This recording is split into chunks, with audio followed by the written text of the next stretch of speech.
Lila and the Jack-o'-lantern. Halloween Comes to America. By Nancy Churnin. Illustrated by Anneli Bray. In the cold, dark ship, Lila's hair gleamed like a flame. Her little brother and sister, missing Ireland, drew close as she reassured them about their new home. "We'll have Kilkenny in America," Lila told Billy and Grace. They sighed, hungry for Ma's savory mashed potatoes, kale, and onions. "But what about Halloween?" Billy asked. "Will we have turnips?" Lila hesitated. She remembered her father's letter from America. October 15, 1850. "Dear heart, I've sent Ma money to buy tickets for you all to join me. Love, duh. P.S. Sorry, there are no turnips anywhere." She couldn't tell them that. In Ireland, Billy and Grace had looked forward to tricking a sly spirit named Jack, who walked the streets on Halloween, playing pranks. With Da's help, they always carved a face into a turnip and put a glowing coal inside so Jack would see it and run away, thinking a spirit was already in their house. They wore sheets to make him think they were spirits as they knocked on doors for treats. America had to have Halloween. Lila made a promise she hoped to keep. "Jack is on his way to America right now," she whispered, "on a faster boat." Billy and Grace knew it. Jack was clever. "And when he comes, we'll be ready." That night Lila dreamed of potatoes growing as they had before Gortimore, the potato famine, which had forced them to leave their home. But when she tried to pick them, the potatoes turned into turnips, and an angry stranger snatched them. As Lila backed away, she stumbled over something round and orange. She woke frightened, hungry, and worried. What would their new home be like? Would the people be friendly? Ma gave her a bit of biscuit and soothed her back to sleep. A week later, they raced down the plank into Da's arms. The city was filled with new sights, sounds, and smells. Lila squeezed Billy's and Grace's hands as they passed horses clop, clop, clopping on muddy streets. She lifted them to see peddlers' carts teeming with treats, peaches, apples, hot corn, and fresh gingerbread. But as Billy and Grace raced up the steps to their new home, Lila paused.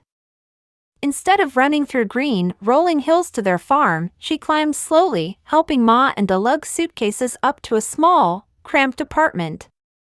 So many families in the same building. So noisy. Ma tucked her in. "Don't worry, Lila," she said. "Soon it will be Halloween. I'll bake Kilkenny and barmbrack." Ma's barmbrack.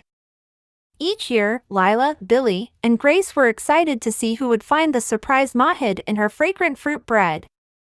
Still, Halloween wouldn't be the same without a turnip glowing in their window. Lila had to come up with something. But what? The next morning, Ma sent her out to buy food. Maybe, Lila thought, she'd find turnips too. She searched cart after cart, digging through the vegetables. Until... "What are you doing?" Lila, startled, looked down into brown eyes. "Sorry. I'm Lila. Do you have turnips?" "I'm Julia. And no. Why do you want them?" "To scare Jack." Julia slapped her hands on her hips. "Why is Jack scared of turnips? Are you going to make him eat them?" Lila laughed. She told Julia about Halloween. A lantern with a face? Spirits and treats? Julia's excitement filled Lila with pride. Before Lila could stop herself, she blurted, "Want to see for yourself?"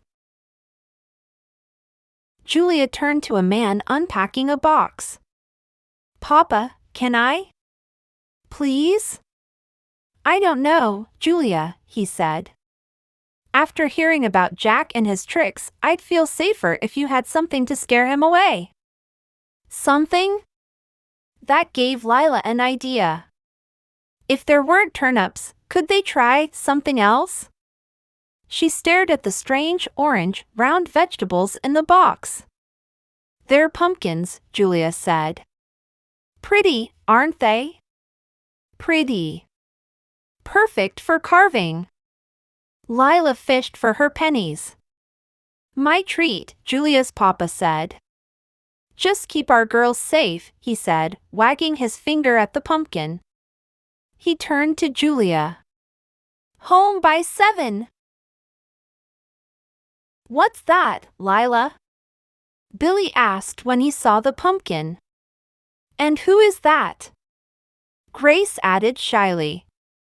I'm Lila's friend Julia, Julia said. Friend. The word warmed Lila like Ma's milk and honey.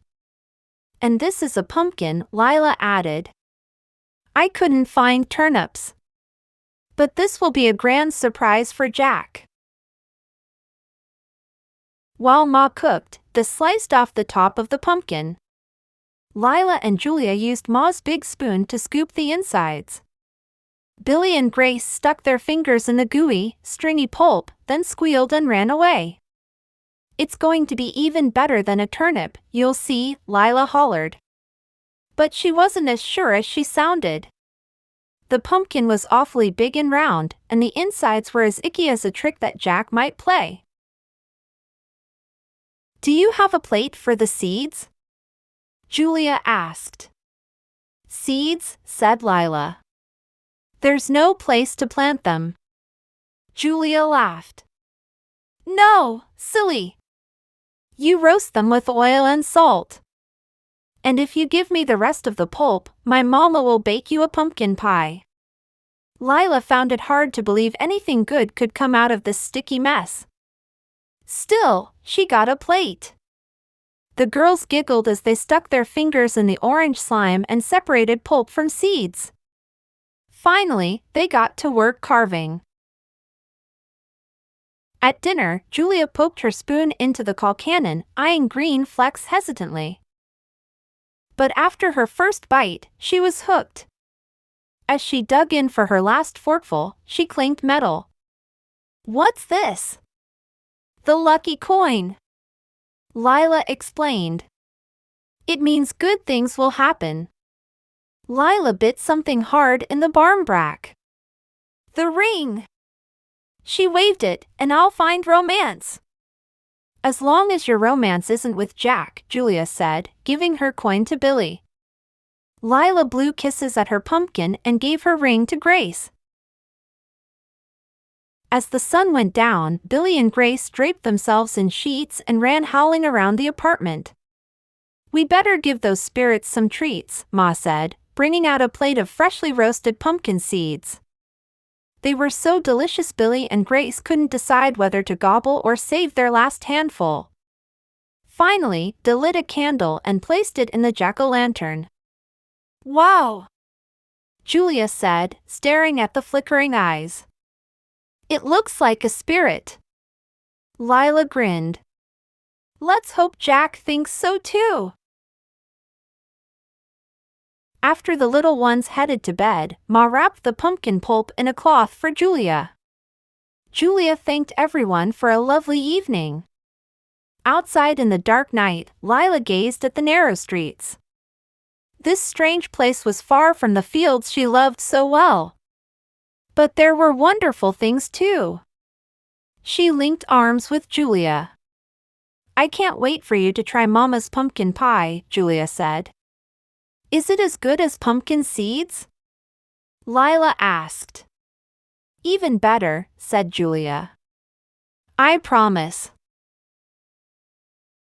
Under the glow of the jack-o'-lantern, Lila remembered her promise to Billy and Grace.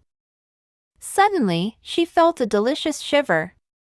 Yes, Lila was sure of it. Jack had followed them to America, just as she'd told them. She didn't know what tricks he'd spring next Halloween. But there was one thing she did know: she'd be ready.